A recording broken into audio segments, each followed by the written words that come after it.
Hari itu, aku memiliki kesempatan untuk berkunjung ke rumah salah satu kawan lama. Rumahnya berada tak jauh dari tepi pantai. Kawanku ini namanya Jupri. Kebetulan, selepas SD, dia memilih mengikuti jejak bapaknya yang bekerja sebagai nelayan tradisional.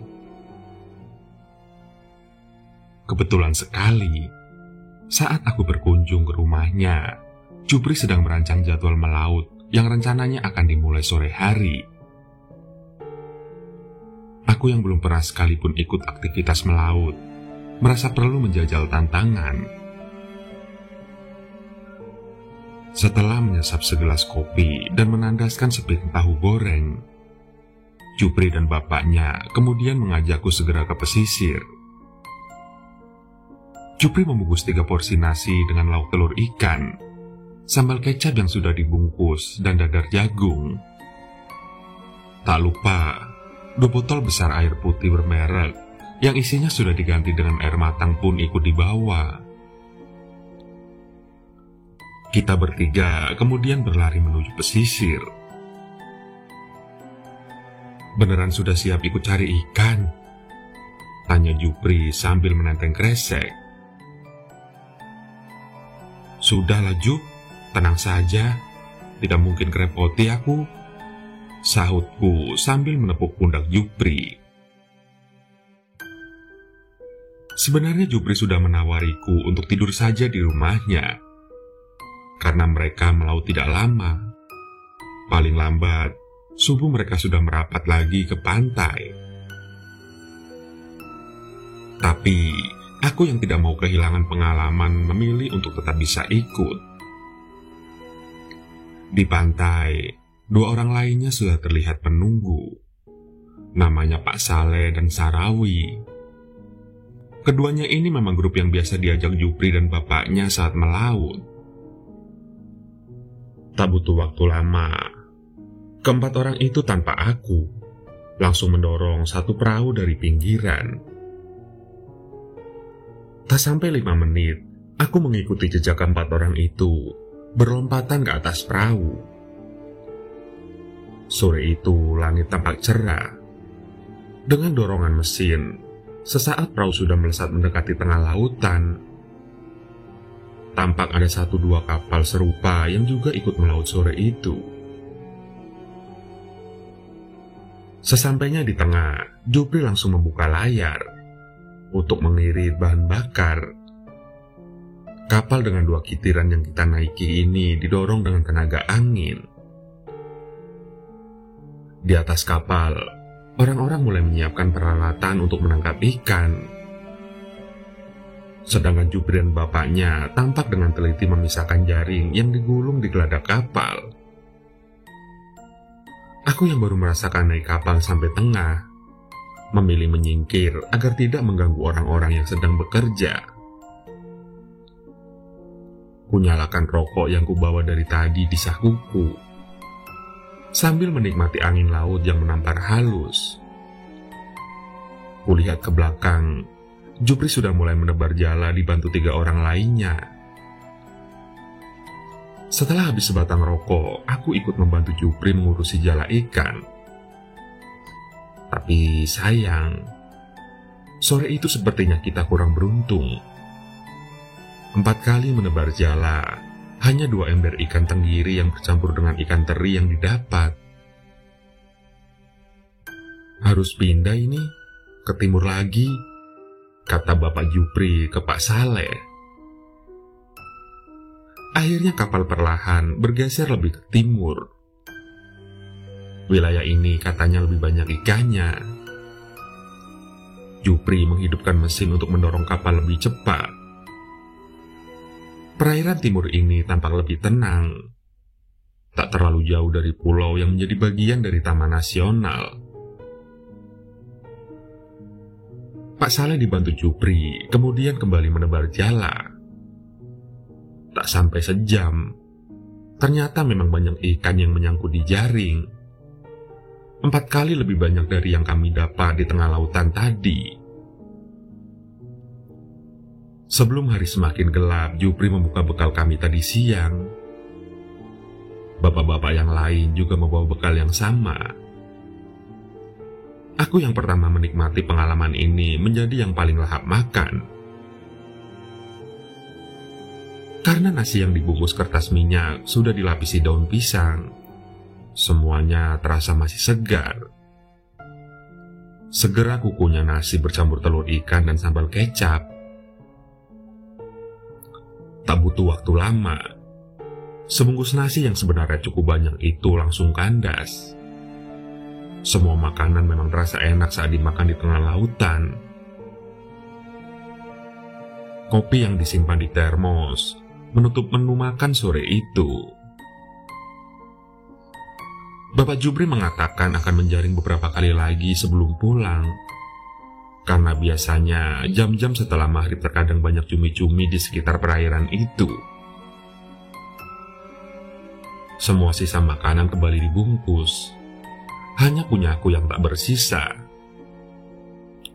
Setelah makan, Jupri kembali menebar jala. Sekitar 3 kali sebaran, tiba-tiba jala terasa berat. Aku sampai ikut turun tangan menarik jala. Bapak Jupri memberi komando agar jala ditarik pelan-pelan, supaya tidak sampai sobek. Dapat apa ini? Jangan-jangan ikan pari? Berat soalnya. Sarawi berteriak. Perlahan, jaring pun naik semakin ke atas. Di remang-remang cahaya matahari yang nyaris tenggelam, kita berlima penasaran dengan ikan macam apa yang tertarik jala. Awalnya terlihat segerumpul cumi-cumi seukuran jempol kaki orang dewasa yang terjaring. Bener kan banyak cumi-cumi jam segini? Bapak Jupri bergumam sambil mengambil cumi-cumi dengan tangan. Tapi di bawah cumi itu ternyata ada sesuatu yang lain. Dari teksturnya mirip dengan karang. Jupri lalu mengambil sentolo besar untuk melihat benda apa yang mereka tarik. Saat cahaya mengenai benda itu, terlihat sebuah batu yang mirip dengan patung. Bentuknya lonjong memanjang, tapi ada ukiran yang menyerupai wajah dan tangan. Seperti bentuk wanita yang sedang menyusun tangan dengan posisi membekap. Patung ternyata, Pak. Bagaimana ini? Celetuk Sarawi sambil berusaha menggendong patung seukuran buah belewak itu. Pak Saleh yang melihat wujud asli patung itu tiba-tiba berteriak membentak. Dia menyuruh Sarawi untuk melemparkan benda itu ke laut. Sarawi sempat menimbang-nimbang, sampai akhirnya Pak Saleh mendorong tangan Sarawi dan membuat patung itu kembali masuk ke air.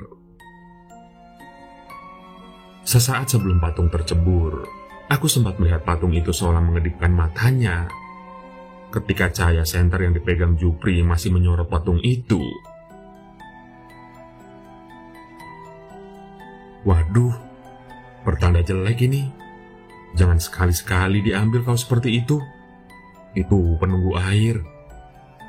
Pak Saleh menasihati Sarawi. Anehnya, tak lama setelah patung itu masuk ke air, cuaca yang awalnya tenang tiba-tiba berubah. Ombak tiba-tiba mendadak berayun kencang. Hujan juga mulai turun dengan cepat. Memang, kita masih ada di tengah perairan. Tapi ada 2 pulau kecil di sisi utara dan timur yang seharusnya bisa mengurangi angin. Jupri mulai mengakali mesin untuk mendorong kita menjauh. Tapi berulang kali kapal seperti kembali lagi ke titik kita semula mencari ikan. Perutku mulai bergejolak. Kapal yang tadi stabil mendadak mengguncang-guncang. Muntah pertamaku mengucur keluar. Rasa pusing mulai melanda. Apalagi kapal tak kunjung berhenti tergoncang. Jupri tampak khawatir melihatku, tapi dia juga harus mengatur mesin kapal agar tidak ngadat. Pak Saleh dan Sarawi mulai sibuk mengambil ember kecil untuk membuang air dari lambung kapal. 2 menit kemudian, muntah keduaku keluar. Daripada yang lain, aku memilih untuk memegangi badan kapal agar diriku tidak terlempar dari kapal. Cuaca semakin menggila. Di sela angin dan hujan deras, aku malah muntah berkali-kali. Aku pun memilih memeluk tiang kapal agar tidak terjatuh.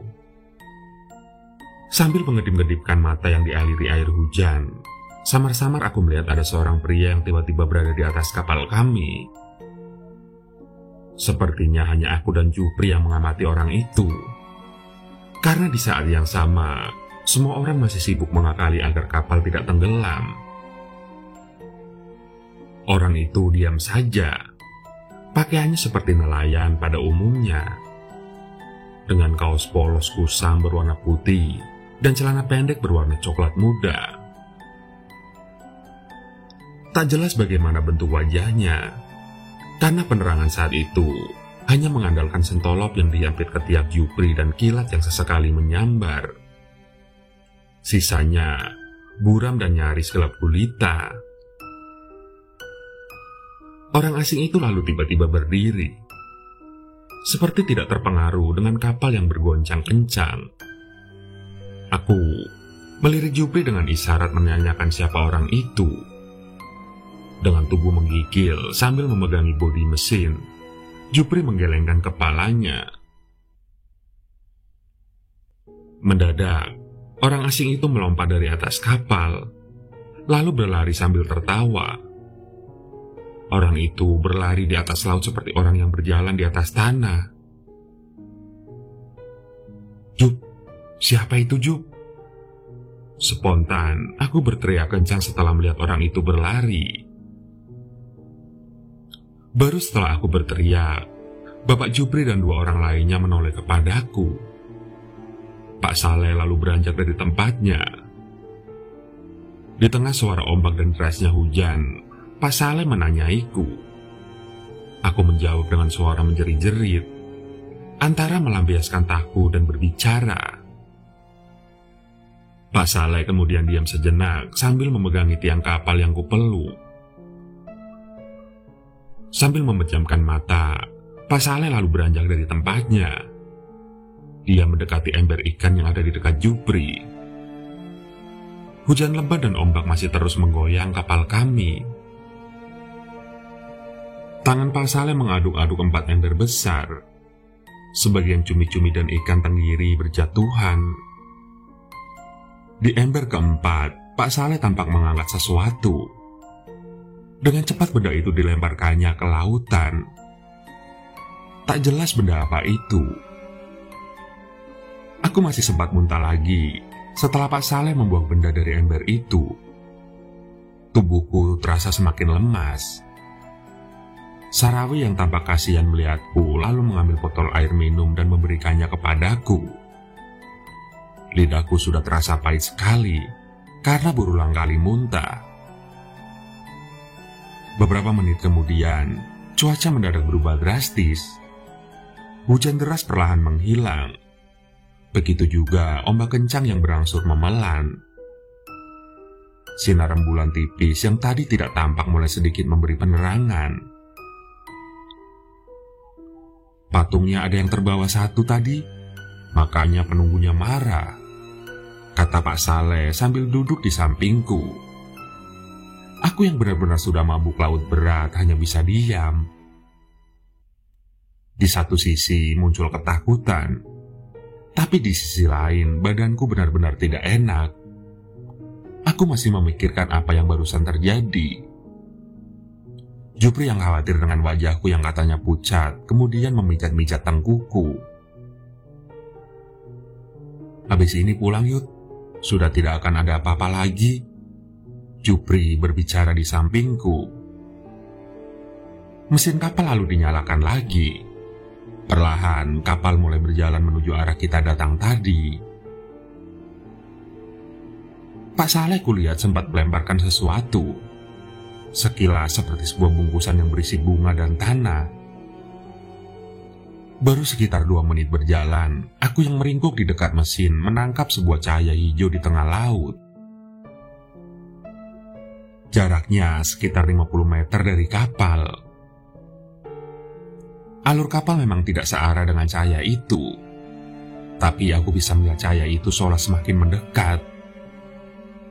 Ketika jaraknya tersisa sekitar 15 meter, aku kembali harus melihat pemandangan yang selama ini tak pernah aku bayangkan.